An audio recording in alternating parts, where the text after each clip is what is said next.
Hi, I'm Dean Argent, a university qualified mechanical engineer. I'm a licensed motor dealer and the owner of usedvehiclesales.childlabour.com.au. And in this video, I'm going to take you on a walkthrough of this 2009 model 4x4 automatic 7-seat Holden Captiva that I have for sale right here on my yard. So there's the child labour element. Got the kids moving the cars, they love it. The first thing I like to tell you is look down the side here when I choose these cars. See how there's no marks, like no dents or anything in there? Same down around here. Have a look up the side. See how it's all shiny and stuff, and there's not a single dent because that shininess gives it away. So I like to see that because it tells me that the car's been cared for, and it's been the one that's been parked right up the end of the car park, well away from everywhere, so I don't get any scratches on it. The other thing I want to show you across here is the distinct lack of stone chips. So this car I know has been very well cared for, except when someone had a little "oh fuck" moment because they've hit something there and caused a bit of a thing. But that's the only issue with this car, is it has had something there. There's no problem with it. The airbags were not detected or anything fired or anything like that. It's just that it has a small little bit of mark on the front, and if I didn't show you, you probably wouldn't have noticed it. But it's there, and I don't like to pretend things aren't there when in fact they are. So it's got the alloy wheels and the side steps, got the mirrors, the central locking on the key, so you can lock and unlock with that, which is a cool thing. And like I said, this one is the 7-seater. I'll show you how the seats fold down in just a moment. If you have a look through here, we've got all the power windows and all that sort of stuff going on there. If you look out the front here, we've got I'll put the keys in, and like all the gadgets, this car's just got them all. It's nice and cold in here. It's pretty warm out there today at 34 degrees, but it's not that inside here. You can see it's got the 167 Ks. It is turbo diesel. It is cool. It is 7 seats. It is R&B Friday.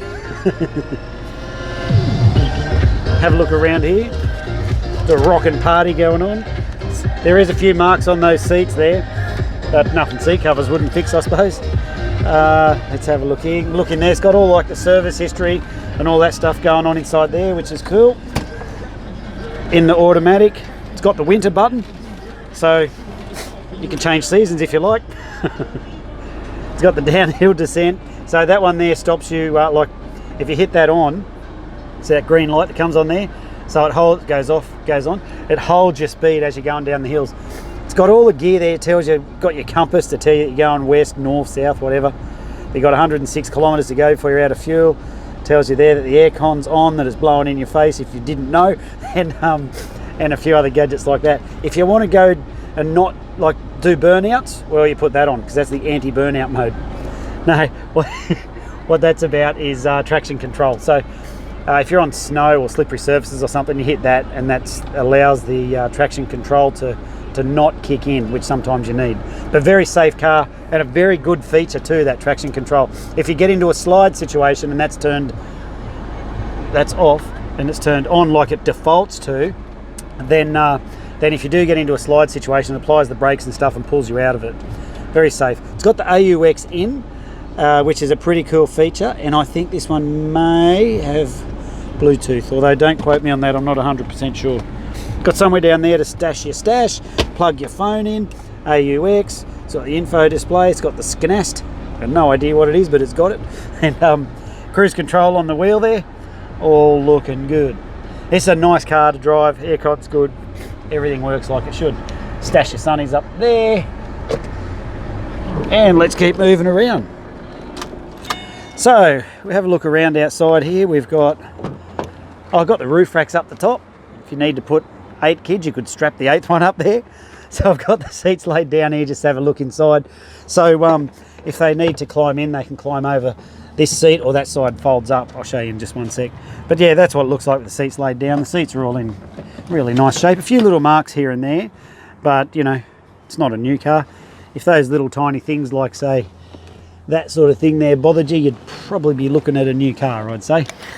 Not a used one. But nevertheless, I don't like to pretend those things aren't there because, well, they frankly are.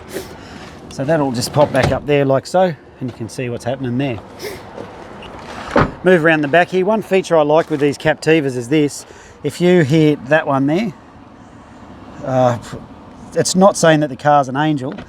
What it's saying is that you can lift this up, and the good thing about that feature there is if you're on a long trip like that and you're driving along and one of the kids has a big old vommy, mum can get a hand down in the back here, dig through all the cargo, find the spew rag, come out and wipe the kid's face off. So I know that's what happens at our place, because if she lifts up this one, normally mum's got that much junk packed in there that it all falls out everywhere. So that's why I reckon that lifty uppy glassy thing on the back is a cool feature. So if you, just pop the headrests, like, hang on, I'm just gonna have to pause it for 1 sec. Oh yeah, so they work like this. You just pull on that there and the headrest flops down, and then you just put it down, and then you've got all that area there for storing cargo if you don't want to put the kids in. Still got the seat belts and stuff back here, so if you do want to put the 7 seats in, you can just pull those, flick that back and lock them in. There's not a heck of a lot of space back in here afterwards, but enough case space to put 1 or 2 school bags, or tow bar and stuff down in there. Oh, you could fit one small child in there if you wanted, I suppose. Pull all that stuff out, make her an 8-seater. You could do that. So, not that I'm saying you should, I'm just saying you could if you were that way inclined. So let's move on. It is the CX. I don't know what it means, but it's that one. It's got the reverse sensors, so see those things? Well, I do know the LX one means it's got the leather seats inside, which burn your ass when it's hot. The CX, well, it's got the cloth seats. Maybe that's what it stands for. Don't know. But let's have a look down this side. You can see down here, again, the good shape there. Roof racks happening up here. Got all this in here. So to get in and out of this one, so they can just see like that, how that seat just pops up. And got all that space to do it in there. So the idea of this side popping up is because when mum pulls up at school, she wants the kids to get out the left because she doesn't want them to get mowed down if they get out on the right. So that's why they've set it up so only that side lifts up. But pretty easy. But the real truth is, with these 7-seaters, I know what happens at my place. When we drive these cars home, the kids fight over who gets to sit in the friggin' back seat. Don't know why, but they do. One of them can put their drink holder there. There's not one on that side. So I think the reason the designers did that was because they know that there'd be 1 can of drink for 2 kids in the back, guaranteed fight. That's what it is at my place anyway. Maybe it's like that at yours. So we can have a look in the front here and just see that all that's happening there.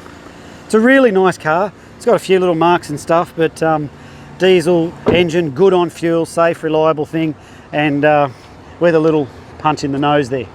So I'll shut this door and I'll tell you what happens. When the cars come into our yard, there's 3 levels of checks we do. A road test, a yard test, and a mechanical inspection. On the road test, we drive a very specific circuit and we're looking for noises, marks, well, not that you can see noises, but that's the sort of things we're trying to detect. Noises, rattles, things like that shouldn't be there. And so the car has to meet a very specific standard or it won't go out of this yard. Well, it will, but it'll go to an auction house. I'll tell you more about that in a sec. And then they go in the workshop under that raised roof. We've got the hoist and all that there.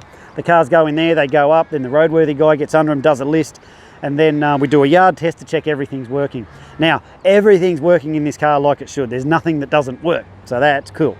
So I do all this, right, and I prepare all the cars properly, and you can have a look at our Facebook page, have a look at our reviews, and what you'll see is that all of the cars go out here in really good condition. And I genuinely spend a lot of time preparing the cars properly. If you have a look, you'll see that we're on dirt, right? We employ child labour to keep the cost down. No, well, it's school holidays, so the kids are there. You can see that the front gates, well, they're open at the minute, but they're normally closed, and we're a bit off the main track. We're a little bit hard to find. It's like this for a reason, because I don't have all the concrete and the flags and salesmen ready to pounce on you. I don't have all that expensive shit. This is the salesman pouncing on you. And I don't have all that stuff because I put the money back into the cars. And I feel that that works the best. So what we do is we prepare the cars all to a very specific level. 97.2% of the cars go out without issue. And if you do use cars, I'm telling you, that's a very hard number to do if you don't prepare your cars properly. So a lot of our buyers come down from Cairns or wherever. They get in their car and they drive all the way back up. And I can assure you, and so many of them through Facebook, go and have a look at our reviews. As I said, if we'd made the cars to a shit standard, we'd have shit reviews, but we don't. There's the odd goon on there slagging, but that's it. Now that's it for my sales pitch. The other thing too is all the prices are fixed. If you ask, am I negotiable? I'll be like, yeah, I'm negotiable, but why do you want to pay more? But seriously, I can't take out what we've put into the cars, okay? And so that's why you have to make an appointment to come out here, and all the prices are fixed. We're on dirt. We're not a big fancy showroom. This is our holding yard, and that's how it all works here.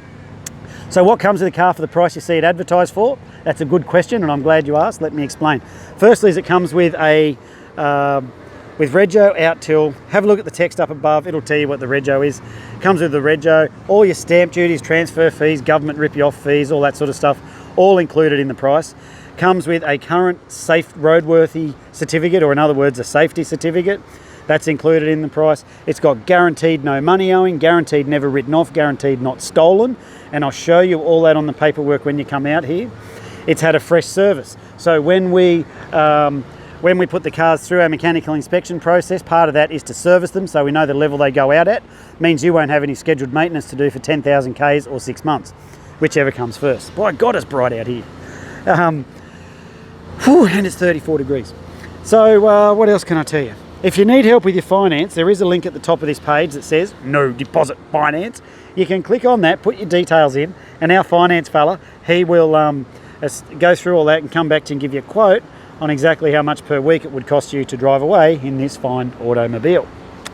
If you want to pay cash, you can come down and do that. Bank transfer is fine. In fact, I'd prefer you did a bank transfer rather than cash, because then we've got to count it, go to the bank, put it all in. Doesn't make the price any cheaper. It's all the same. So bank transfer, bank check, cash if you have to, or you can just get it through finance, whatever works for you. Whatever you do, these four-wheel drive Captiva automatic 7-seat diesels do not last long, especially at this price, especially with that year model and those kilometres. So if you want it, you should dive on it. I'm Dean Argent. Thanks for watching this video. If there's anything I haven't covered, please feel free to sing out and give us a call. Or if there's any other questions you've got, I'd be delighted to answer them for you. Thanks for watching this video, and I look forward to meeting you. Bye now.